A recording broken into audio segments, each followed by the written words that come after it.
to another episode of the Modern Manifestation Podcast. I'm your host, Bree Brown, a lettuce-hating, wine-loving, curses like a sailor, recovering perfectionist. Having thrived in a male-dominated, commission-based industry, I'm passionate about helping women boldly pursue their life goals.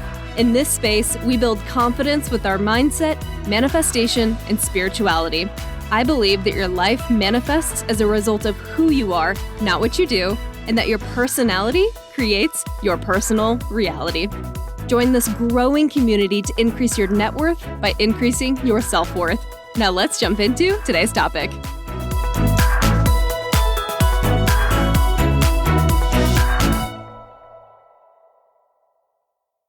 Hello, my beautiful souls, and welcome back to the Modern Manifestation Podcast. Today, we are diving into the benefits of meditation. A few episodes back, I promised to cover the benefits of meditation, the different types of meditation, best practices, etc. And there is so much to cover with meditation that I decided I'm going to break these up into smaller episodes because I think that's, one, going to make it easier for me to talk about, and two, it's probably going to be easier for you to digest. So today, we are focused on the benefits of meditation, and then we'll continue to dive into this topic. So stay tuned for later episodes where I will discuss the different types, the struggles with meditation, and anything else y'all want me to discuss related to meditation. I have not planned out the future episodes with this yet, so now is the time to pop into my Instagram messages or to shoot me an email and let me know if there's a specific part of meditation you want me to dive into. Okay, so with that, meditation. We have talked all about the monkey mind related to meditation, and we've also briefly covered a little bit of the benefits. But today we're going to go into a deeper dive because there's so much more I want to cover with this. But before we jump in, I want to talk about why this topic is so important to me. I used to be the person who always wanted to meditate, but I never did. Like, I had this visualization of what a perfect meditation practice would look like and who I would be if I did this. But I never actually did it. And to be honest, I don't think I really wanted to meditate. I just liked the idea of meditating, of who I could be if I were meditating. So I would visualize myself going on vacations and sitting on the beach, losing myself in a meditation practice, or sitting on my porch during a thunderstorm, just peacefully becoming one with nature as rain came down outside. Or sitting in a park meditating as just the world moved on around me and I was just this stoic person. I loved the idea of what it could look and feel like to meditate, but every time I sat my ass down to do it, I couldn't last more than a few minutes because the idea of meditation was always better than the actual practice. And I loved believing that I had the potential to become a meditator, but I never truly gave the practice a fair shot. And practicing meditation is challenging. It's mentally hard. It's uncomfortable.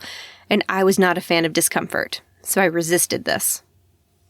And to be honest, I'm not really sure when I officially transitioned into actually meditating, but it didn't occur until I read like 5 books on it. I listened to umpteen podcast episodes about it. I was recommended by my therapist as well as like every spiritual practitioner I ran into to have a meditation practice. And even then, it still took me years of resisting this before I actually started my own. And I had so much resistance because I knew it was hard. It wasn't easy. Even though you're just sitting there, it's challenging to do that. And I looked at meditation the same way I looked at a lot of other good things for you.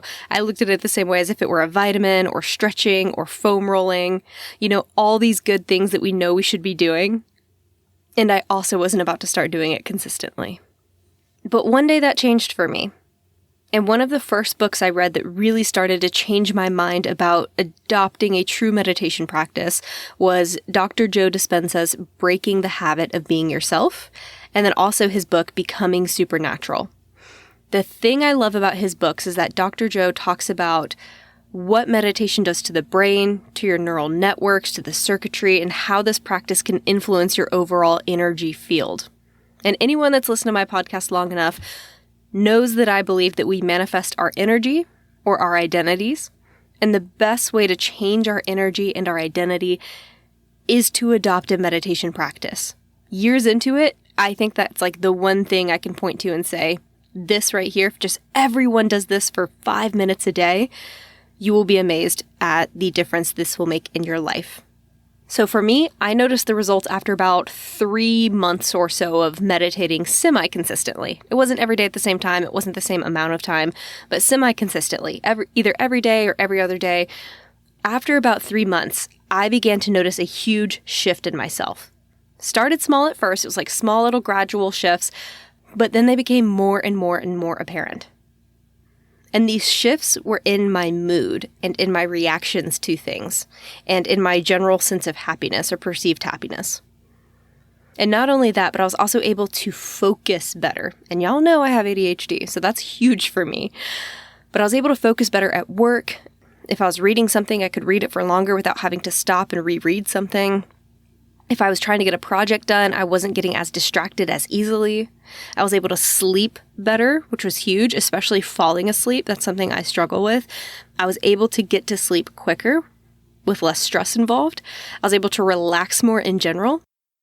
And most importantly, I was becoming more emotionally resilient. Whenever things would go wrong in life, I was significantly less likely to have an explosive moment. And that was huge. And as y'all probably have heard me say before, I come from a family where we repress and suppress all of the things that we're feeling. But what happens when you do that is you bottle these things up. And they have to go somewhere at some point. So they're either going to manifest as dis-ease in the body or some sort of pain that you experience at some point. You know, you throw your back out or something. Or, which is what my family would do a lot, I should say, we would have these emotional bursts that would be random and a lot of times inappropriate for the setting and what actually sets someone off. But because we had so much anger built up and so much frustration built up that something as small as someone cutting you off in traffic could just set you off. And my pops would almost always materialize as these bursts of anger that would come from really out of nowhere, it seemed like. And it could be because the house was a mess or something was not getting done exactly the way I wanted it to, or it was someone else's driving, or, you know, someone was going like 20 miles per hour in like a 40 miles per hour zone. I mean, that could make anyone mad, but I would get like enraged.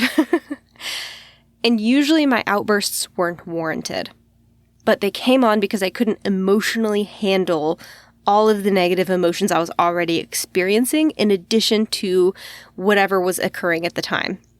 And I would allow these emotions to pile on until I couldn't take any more pressure. So that one of these small little scenarios, one of these seemingly insignificant things, would cause me to burst like an inflated balloon. Because it would just be so much tension built up. And meditation created space for me to experience a lot of those emotions in a much healthier way. So that I'm not bottling them up. So that I'm not waiting for things to pop off. So meditation allowed me to be less reactive, less anxious in general. And I still have a lot of work to do on anxiety, but it's significantly turned down compared to what it was. Like if there's a volume switch and I was all the way up at 100, I would say now it's down to like 50. And to me, that's huge. That's a big difference compared to what it used to be. Not only am I less reactive, it's not even like I'm just ignoring those emotions. They're just not being experienced in the same way anymore. It's like my capacity and my maturity for being able to handle these emotions has just improved. There is now space for me to be able to either sit into a meditation and feel into those emotions, or I'm just better able and I have more tools in my little toolbox to deal with those emotions the moment they come instead of stuffing them down for later. And that's a direct result of meditation for me. And becoming more emotionally resilient and stable means that I'm not thrown off my game as easily. I'm not thrown into a bad mood or allow bad habits to resurface because I had an off day or an off moment. So meditation has changed my response to my own emotions for the better. And establishing a practice has changed my relationship, not only to myself, but with Evan, with others in my life, and most importantly, to emotions. Emotions used to stress me out because I wasn't sure necessarily how to always deal with them. I was stressed that I was stressed, or I was stressed that I was angry, and I didn't know what to do with that. So I'm no longer ruled by these negative emotions because I'm now creating a state within myself where I know that I can hold these emotions, that I can manage them, that I can feel into them safely, and it's not a huge deal. And there are specific type of meditation practices that can help you do that better than others. But regardless, any type of meditation practice is going to help you with emotional resilience. And I don't want to sound like a cliche, but meditation has truly changed my life, and I hope you let it consider changing yours. So with that, let's jump into it. The first thing I want to talk about is, what is meditation? In my mind, meditation is two things. The first description that I would use for meditation is that it is the practice of focusing your energy and your mind on something. And you can choose to focus on any number of things. Literally nothing or space. You can focus on mindfulness, self-compassion, self-love, loving kindness. You can focus on bodily sensations, your external environment, your internal environment. There is no limit to the type of focus you can bring to your meditation practice. It is simply the act of focusing your energy on something, being intentional, being focused. And the second description I like to use for meditation is that it allows you to connect with your inner self more fully, so that you have a better relationship with you. This is like the ultimate form of dating yourself, that thing I talk about all the time. And for many years, I can honestly say that I did not like myself very much. I was a mean girl to myself. And I could lend a hand to everyone else around me, except myself. And meditation, I could directly point to that and say that that's one of those things that really helped me heal my most important relationship, the one with myself. And I didn't even realize how broken my relationship was with myself until I started going through the process of healing it. And then things started coming up. And I took away the shame, and I sat in the meditation and I allowed myself to experience these things as they came up, so that I could heal that, so that I could sit with that and sit with myself.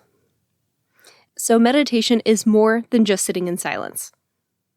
I know it seems like you're just sitting there trying to keep your mind quiet. That's not really what it is. I mean, technically, yes, that could be a version of it, but it's really so much more than just sitting in silence. It's being intentional, it's focusing, it's an invitation to connect with our true selves and to try to tap into that infinite wisdom that resides somewhere within, where all the answers lie. That's what we're trying to get to. And meditation is a way for us to discover who we are, our true self, by focusing. And people that can tap into that can tap into their authenticity, that the true nature of who they really are ultimately happier. However, meditation is not a quick fix. It is not a pill that you can take. It is not something you do one time and it resolves your issues.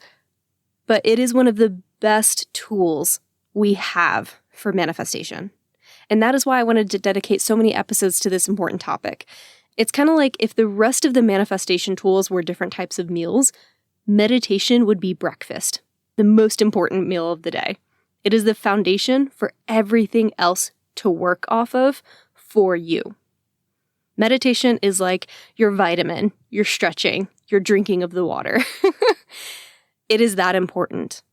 And like all those other things, so many of us put it off because it seems so, it's like the lack of doing just doesn't seem very important, or the lack of doing is just, I don't know why, it's so hard for us to just mentally get over the fact that we make time to do nothing. In our hyper-productive lives, that seems so counterintuitive to our everyday life. And it is. But doesn't that make it more important and not less? These are the questions I was asking myself as I was considering starting my own practice.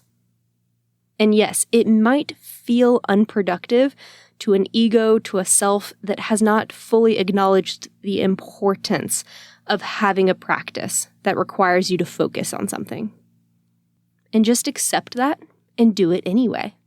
And then over time, you'll start to reap the benefits, and then you will be able to talk your ego down and be like, hey, yeah, I understand why you may not think it's important, but this, and this has gone my way now, and that's why it is so critical for me to continue this practice. I guarantee a consistent meditation practice will have a direct impact on your life, and I do not say this lightly. Give yourself 3 or 6 months of practicing at least 3 minutes a day, and you will begin to see what I mean. So with that, let's talk benefits. Research has shown that the benefits of meditation comes from the challenge of meditation, which is why it's such a pet peeve of mine when people say, I don't meditate because it's difficult. Yes, I know. Do it because it's difficult. It isn't meant to be easy. It isn't meant to be comfortable. And our growth comes from the fact that it is uncomfortable because it is challenging. And that's why it's so impactful. And a regular meditation practice will allow us to rewire our brains and our circuitry, and it'll allow us to recalibrate our hormones and reduce stress and anxiety and improve emotional well-being and enhance concentration and promote better sleep. Meditation can help us do so many positive things for our bodies and our minds. And it's like we're giving ourselves a gift whenever we practice it because it's pressing pause on the chaos of everyday life, giving ourselves a little snippet of inner tranquility. I feel like that should be a Hallmark card. But to get there, we have to fight for it because meditation isn't easy, but it is worth it. I mean, yes, meditation is easy in the sense that you sit there, but it is mentally challenging. It is mentally stimulating, deceptively so. And getting over the hurdle of allowing yourself and giving yourself permission to sit, to focus, to sit in the nothingness is a big part of the challenge. And if you're still not convinced, let's just discuss a few of the benefits that a regular meditation practice can have on our lives. The first benefit is stress reduction. I don't know a single person that doesn't need that right now. Meditation is best known for its ability to reduce stress levels. And we can actually activate our body's relaxation response, or our parasympathetic system, if you remember that from another episode. And we can do this through bodily awareness and mindfulness and many other types of meditations. The type of meditation doesn't necessarily matter. It's the act of meditating.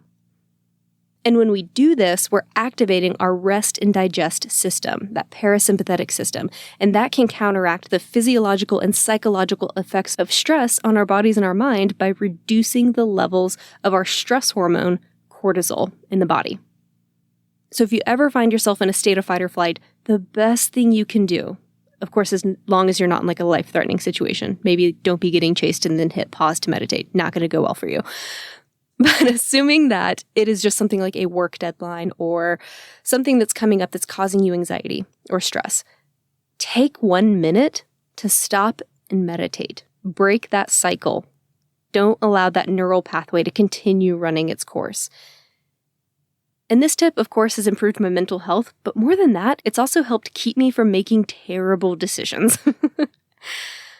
Because I'm not coming from a place of stress. I'm not coming from a place of a caged animal that is trying to make life or death judgment calls. Instead, I'm coming from a more calm and relaxed place. So let's say you're overwhelmed by a project that was just dumped on you. Take a second to sit with the shit for a minute. Sit with the shit. We're going to get that on shirts. I'm sitting with the shit. Or let's say that you receive a passive-aggressive text from your mother-in-law. Take a minute. Or maybe you have 1,000 errands to run that day and you're stressed about getting them all done. Great. Take a minute. There's an old Buddhist parable that says the less time you have to meditate, the more you need it. Or if you only have time for 5 minutes of meditation, you need 2 hours. Something like that. I don't remember exactly how it goes, but it's a really good one. The second benefit of meditation is that it improves our emotional well-being. And this benefit is 1,000% tied to my own personal experience. Meditation offers a very powerful tool for not only managing, but also regulating our emotions. And it does this by having us observe our own thoughts and feelings, but without the judgment, without the self-shame. So that way we can develop a greater understanding of our own emotional patterns, and then we can respond to them with greater clarity and compassion. So we're not being reactive, we're coming from a place of focus and intentionality. So we become more resilient and better able to withstand discomfort. And this improves our well-being because the more we're able to withstand discomfort, the happier we are. There's a direct correlation between the two. So instead of judging ourselves for negative emotions, we allow them to exist and we create space for them through these meditations. And having meditation practices where you do experience these emotions keeps these emotions from storing within our body and wreaking havoc later. And like I said earlier, we know that can cause dis-ease within the body. So having a strong practice, having a meditation practice will lead to improved emotional resilience, enhanced self-awareness, and overall just a greater ability to navigate challenging situations. And I think we could all benefit from that. I'm pointing to myself, even though you all can't see me doing that. Additionally, a long-term, consistent meditation practice has been shown by researchers to be just as effective as antidepressants for symptoms of depression. Of course, this is not me telling you to get off your antidepressants. I'm just saying that research is showing that meditation can impact symptoms of depression just as much as antidepressants, according to research. And there's a book that I recently read that talks a lot about this. If you want to check that out, it is called Altered Traits. Science Reveals How Meditation Changes Your your mind, brain, and body. And like I said, if you are on antidepressants, don't just get off without talking to your doctor or consulting your medical team. None of the advice that I give should be interpreted as medical advice. So make sure you research and consult your doctors before you make any changes to your healthcare. But it is nice to know that meditation could positively impact you if you suffer from depression. And I can say this from my own personal experience that it does help me. So even though meditation is uncomfortable, it builds resilience within us because of that discomfort, because of our ability to tolerate it in that setting very intentionally. And this improves our overall tolerance for failure, which will allow us to take greater risks and try new things. So if you feel like you don't have enough tolerance to be able to do something risky like start your own business or change jobs or try to negotiate a higher salary, meditation can help you work on that resilience. So that way you can tolerate failure in the future and maybe go after some of those things that have been on your to-do list. So in other words, meditation can have a direct impact on your ability to take action. Law of inspired action. Is this ringing any bells? And this will allow us to go after the things we want in life. Direct connection right there to manifestation for you. The third benefit is that meditation enhances our mental clarity and focus. It allows us to focus longer. And y'all know I suffer from ADHD, and if any of you have neurodivergent labels of any sort, this one is also for you. Through consistent meditation, I have been able to cultivate the ability to quiet the incessant chatter of my mind. And this allows me to enter into a state of focused awareness. But when I get off the mat, I notice that focused awareness continues into whatever I do next. And I'm able to sit and work on something longer without getting distracted, without my monkey mind coming into play. And the longer I have my practice, the more often this ends up being true for myself. And there is research that backs this up as well. That book I mentioned earlier, Altered Traits, there's a whole chapter on how and why meditation can improve our ability to focus. And how and why it actually impacts our brain so much so that it's not just impacting us during meditation, but afterward. When you go into that Excel spreadsheet, or you go to get organized for the day, or you go to form an argument against someone, your brain is able to function more efficiently, and it's not going to get distracted as easily. Of course, we'll still struggle with it, but it is 1,000 times better when you start a practice. And it is one of the only things we can do to help quiet our monkey mind over time. All those thoughts that keep popping into our brain, I have like 1,000 of them every second, it feels like. A meditation practice will directly impact that in a positive way. It'll start to slow things down. And I think I mentioned this in one of the last couple episodes about meditation, but it is like a system defragmentation for your brain. It's organizing bits of material into more searchable categories for you later. And the monkey mind is directly correlated with being unhappy. The more disorganized our brain, the less happy we report ourselves to be. And meditation impacts this because it decreases the activity of our default mode network within our brain. And that's where the monkey mind occurs. That's where our mind tends to wander. So whenever we decrease the activity within that part of our brain, it allows us to feel more at peace, more focused, and of course, therefore, more happy. More happy, happier, more happy, happier. I think it's happier. The fourth benefit I have for you of meditation is that it improves your physical health. So even though you're just sitting there, you're probably thinking it's not doing a whole lot for you. It actually is. Meditation has a positive effect on our bodies. And people that consistently meditate tend to have lower blood pressure, reduced risk of heart disease, improved immune function, and even reduced perception of physical pain. In one study, people who meditated consistently could withstand temperatures 5 degrees hotter and 5 degrees colder than the average person. So they took a group of average Joes that didn't meditate, and then they took a group of people that just started meditating, and then they took another group of seasoned meditators. And they found that people that were meditating, even if they were fairly new, had increased pain tolerance. And more seasoned meditators had an even larger delta for perceived pain tolerance. And the group of meditators also reported less emotional pain and increased compassion to life-altering events. So that's things like death in the family, divorce, layoffs, something happening to their significant other. Yes, it was still painful. Yes, they still had their own process, but they reported less emotional pain and increased compassion for those events and acceptance. So I don't think anything really makes those kinds of events in life easier, but there was a direct correlation to the mental health benefits of meditation for people that were going through those traumatic experiences. And it was a positive effect for those people. And it allowed them to get back to their regular lives quicker. The fifth benefit is better sleep. And I don't know anyone who doesn't want better sleep. But especially today, our world is just filled with a ton of distractions and stimuli, mainly from our phones, if we're, being very honest here.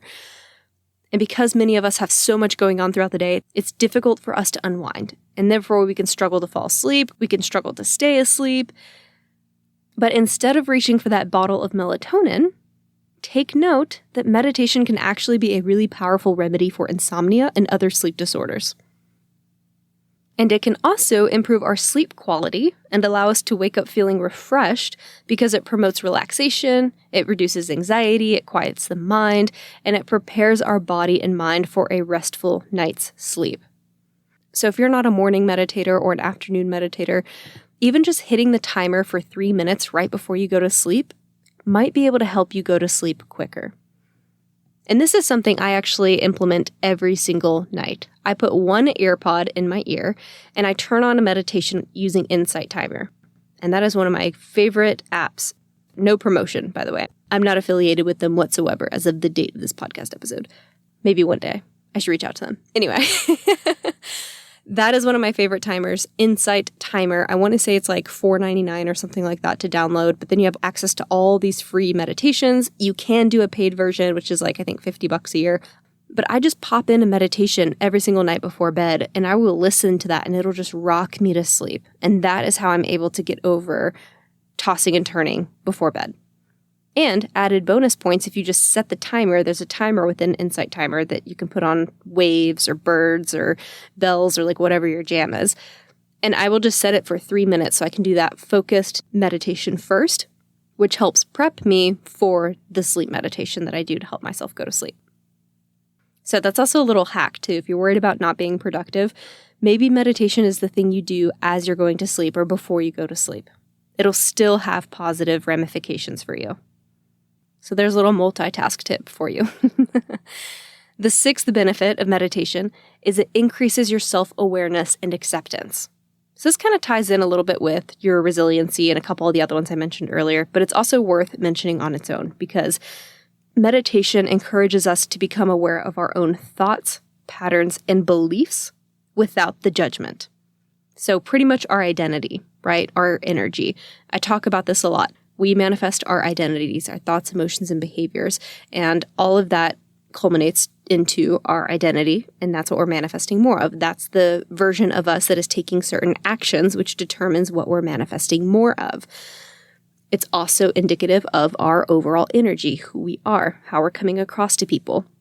You could even say your identity is a result of your past emotions, thoughts, and behaviors, and that's also true. Meditation allows us to become aware of this current self, who we are in the present as a result of things that happened in the past. All those things culminated into who we are currently. And instead of trying to change something about ourselves, when we practice mindfulness, we're encouraged to accept what is and simply become aware of it.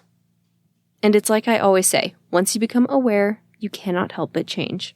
And with this awareness comes the opportunity for self-growth, self-compassion, and ultimately self-acceptance.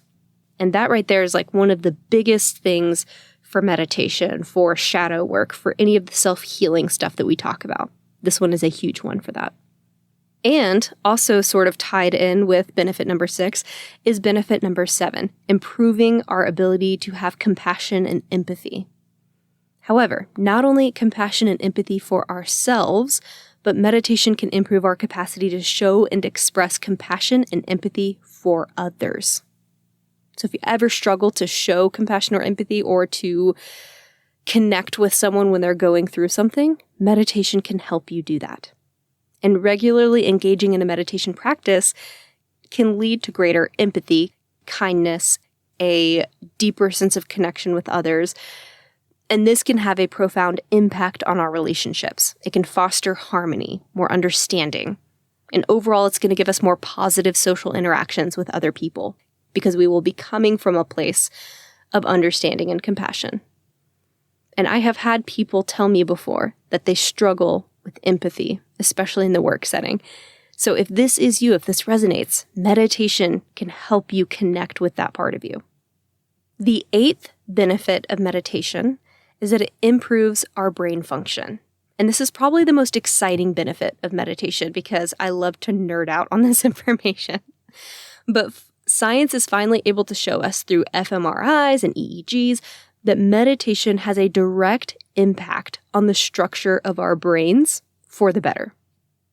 In one study, it was found that people who consistently meditated had more gray matter than those who did not, which meant that they had better cognitive functioning and a reduced likelihood of developing dementia or Alzheimer's. And Alzheimer's, there's a history of that in my family.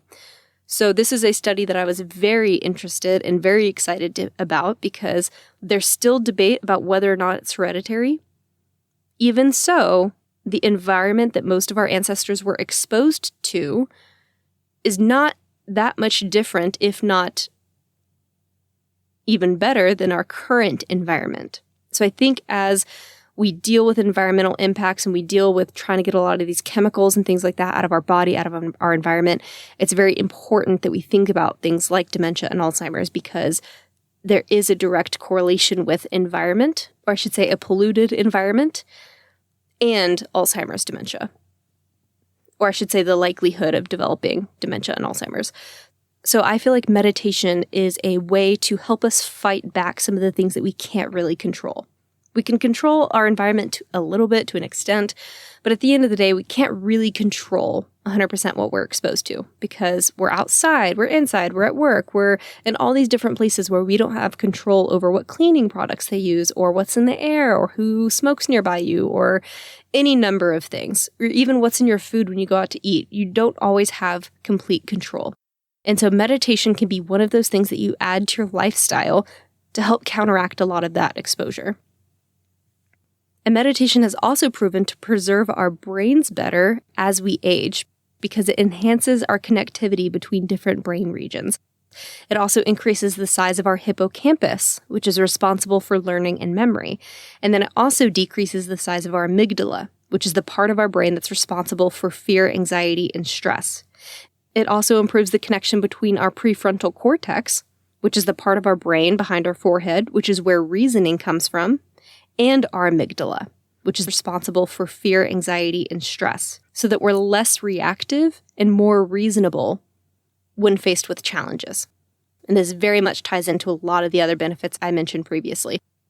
So this is kind of a reason for a lot of those benefits, is these impact on your circuitry within your brain that's allowing a lot of those benefits to come to fruition. And that's just a little bit. There's so many more impacts of what meditation can do for the brain. If you want to nerd out more about this topic and how the brain is impacted by meditation, one of my favorite episodes on meditation and its impact on the brain, like if you want to get really granular and you want to go way further into the brain structure than I am capable of understanding, I highly, highly recommend the Huberman Lab podcast, specifically episode number 96.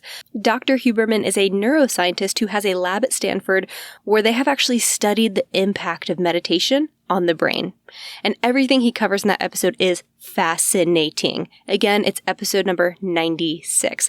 And I will link that for you in the show notes so you can easily find it if you want to check that out. I highly, highly, highly recommend you tune into that. So even if you have a person in your life who is not spiritual at all, have them listen to that podcast episode at a minimum. It is amazing. I've sent it to like everyone in my family, even the people that are as like anti-woo-woo as you could possibly think of. And his episode is purely based on research and the structures of the brain. So for anyone that's into STEM or anything like that, you're going to love it. And in fact, you should probably all just go listen to that anyway for some added motivation because I think it's that great. It is a long episode, though. It's about an hour and 45 minutes, maybe 2 hours, something like that. I will link it in the show notes. You can watch it in parts. Highly recommend. Okay, the last benefit of meditation, number 9, is that it is a manifestation superpower. Yes, I'm going to use the word superpower.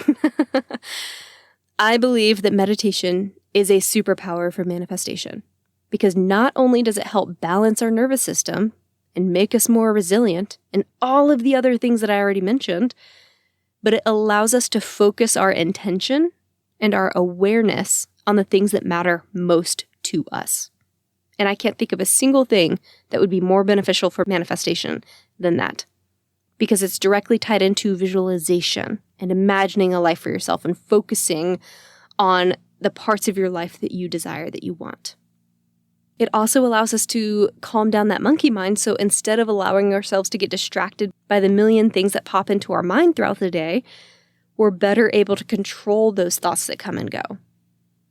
So if you've ever had thoughts like, well, how do I stop having so many negative thoughts? How do I stop resisting? What can I do to manifest this? How do I manifest on autopilot? How do I stop thinking about so many negative things and instead think about some more positive things? Well, meditation is that answer. It may not be easy, but this is the golden ticket to help you with all the things I just mentioned. Meditation is encouragement of the absence of thought. So it's also a practice in the absence of resistance. Absence of thought is absence of resistance because you're not sitting there thinking, oh, I can't really do this, that, and the other, and all your self-doubt and your fear. It's not present in the absence of thought. There's no resistance in the absence of thought.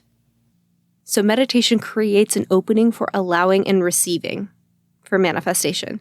And when you're more intentional and you're more focused and you are more directed with the thoughts that you do want to experience, you get to choose what you want to engage in. And you get to choose what kind of thoughts would better serve you. And when we get to this state every day, we're creating a doorway for the things we want to manifest. So y'all, I cannot tell you enough how great meditation is for you. It's what I wish everyone and their mom would do, meditate. And the benefits I've covered in this episode, honestly, they barely scratch the surface of what meditation can do for you. And if you're really starting to get interested and you're still not quite convinced, start listening to an audiobook. Read some of Joe Dispenza's stuff. I love his Becoming Supernatural and then also his Breaking the Habit of Being Yourself. Those are 2 great books if you just want a little bit more motivation to get started. I also mentioned that Altered Traits book. That's another good one. It's a little bit more sciencey, but it's also another great one that might help you embrace a meditation practice. So if you're really serious about creating a life you enjoy, take this to heart. Begin your own journey. And like I said in the last episode about meditation, it only takes 3 minutes a day to start seeing some of these benefits. 3 minutes a day, with 13 being like the ideal minimum. 5 minutes being like the second best minimum, and then 3 minutes is like the absolute minimum in order to begin impacting your brain in positive ways. And I think they said with those minimums in mind, aim for about 3 to 6 months to notice differences. And that's being consistent. I don't know where those numbers came from, but Huberman Lab actually talks about it. So 3 minutes is like the absolute minimum, 5 minutes is second best, 13 minutes is like, great. If you can do that every day, you're going to see results much faster. And remember, a meditation practice does not require that you set aside 2 hours. It does not require a special meditation pillow. It does not require special incense or music or the house to be silent. You don't have to give yourself a set of conditions in order to meditate. You can meditate at the airport. You can meditate in a loud room. You can meditate with family all around you. There is no requirements for how you meditate. But try to see if you can gift yourself 3 minutes a day. 3 minutes to completely change your physical, psychological, and spiritual health. 3 minutes to help you manifest the life you want. That's only 180 seconds of work to help you reach your goals. So ask yourself what you're willing to sacrifice in order to get the things you want in life. Would 180 seconds a day be worth it? I'll leave that to you. And like I mentioned at the very beginning of this episode, this topic is so important to me that I am breaking it up, and there will be future episodes about meditation. The next one I plan to do is going to be about the different types of meditation. So tune in later for that one as well.